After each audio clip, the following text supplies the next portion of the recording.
let's take a look at a couple of arguments, a bunch of arguments that I think are going to help us get a better hold on the notion, a better understanding of the notion of validity, of a valid argument. Let's take a look at these. We have the first one, all men are mortal. Socrates is a man. Socrates is immortal. Or is mortal, excuse me. Next one, all politicians are dishonest. Abraham Lincoln was a politician, therefore Abraham Lincoln was dishonest. Next one, all professional basketball players are tall. Kobe is a professional basketball player, therefore Kobe is tall. The final one, all students who got an A in the course bribed the professor. Stephen got an A in the course. Stephen was actually a student of mine, did get an A, and therefore Stephen bribed the professor.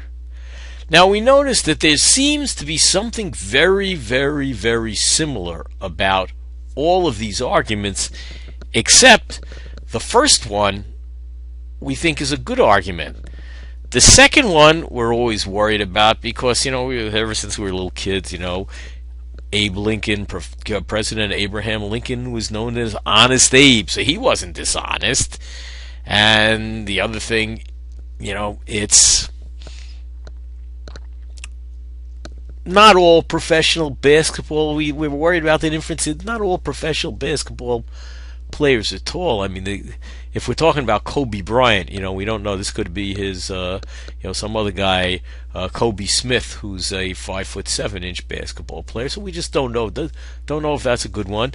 Now the third one, I can tell you, everybody who bribes me, with a sufficient bribe, will get an A in the course. Just for your information, don't take this quote out of context. Bribes, $10 million and up, nobody's giving me that kind of money, and I'm not even sure I would take that. But $10 million a month, it'll have to get me to it's not a month, excuse me. $10 million for the bribe will get you the A in the course, maybe. At least I could retire on that. But the argument on the left looks like good one. It looks like a good one. The arguments on the right look like bad ones, and the question that we're kind of led to ask is. It should be popping up in a second. What do all these arguments share that makes them good ones? And I'm going to suggest that makes them valid, because I think in all of them, if you look at it, the conclusion really follows from the premises. I think the difference between the ones on the left and the right is that the one on the left over here we think is a sound argument. And the ones on the right, this one, it's going to that one. It seems I lost my underlining. Are not good ones.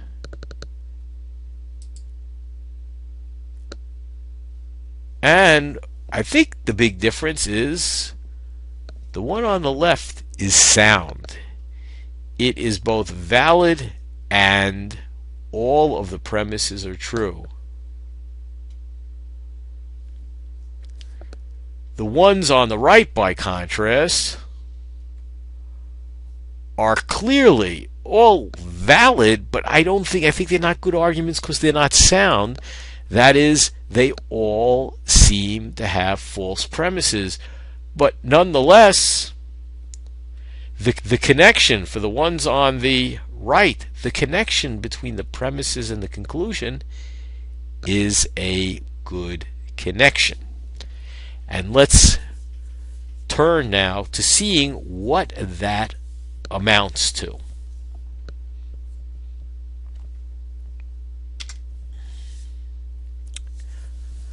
Okay, now we're going to focus in on that first argument. All men are mortal. Socrates is a man, therefore Socrates is mortal. And what I think we can see is there's a common pattern between that one and the other ones that were valid but not sound, that they have something in common. The pattern of the argument, the logical form, the logic is the same in all these cases. And if we take a look at it, here's how we're going to see that. If we kind of put a square in for men or man, it's saying both saying the same thing. We'll put the circles around mortal and mortal. And we'll put triangles around triangles. And what are we beginning to say? All squares are circles. This triangle is a square. Therefore, that triangle is a circle. That is, we're highlighting that they have the same logical form or pattern. And if we kind of now fill in our boxes, we can say all A's are mortal, Socrates is an A, but we can go on and we're going to get rid of the B's. All A's are B's, Socrates is an A, therefore Socrates is a B. And we get rid of it. The form, the pattern that they all seem to share is that they all are of the pattern, all A's are B's, X is an A, therefore X is a B. Let's go and look at the Abraham Lincoln argument. All A's are politicians, so we have a politician, politician. Just like men, man, A. Are dishonest, and the conclusions was dishonest. Circle, circle, put the circle around, put the circle around, replace it with a B, replace it with a B. And finally the conclusion we get by substituting the triangle or the X for Abraham Lincoln. So look at that. They do have the same pattern. I think if we look at the other two arguments, we are going to see that they all have the same pattern.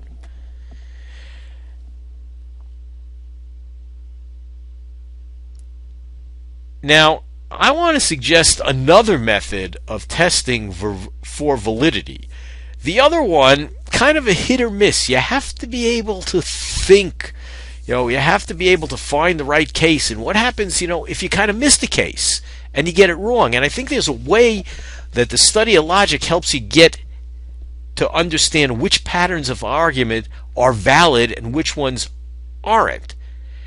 And I think the idea is if we can identify the common ones, the common logical forms, the common patterns of valid arguments, and maybe some invalid ones, it's going to help us determine the logical merit of the argument, the logical strength, whether it's a good argument or whether it's not a good argument.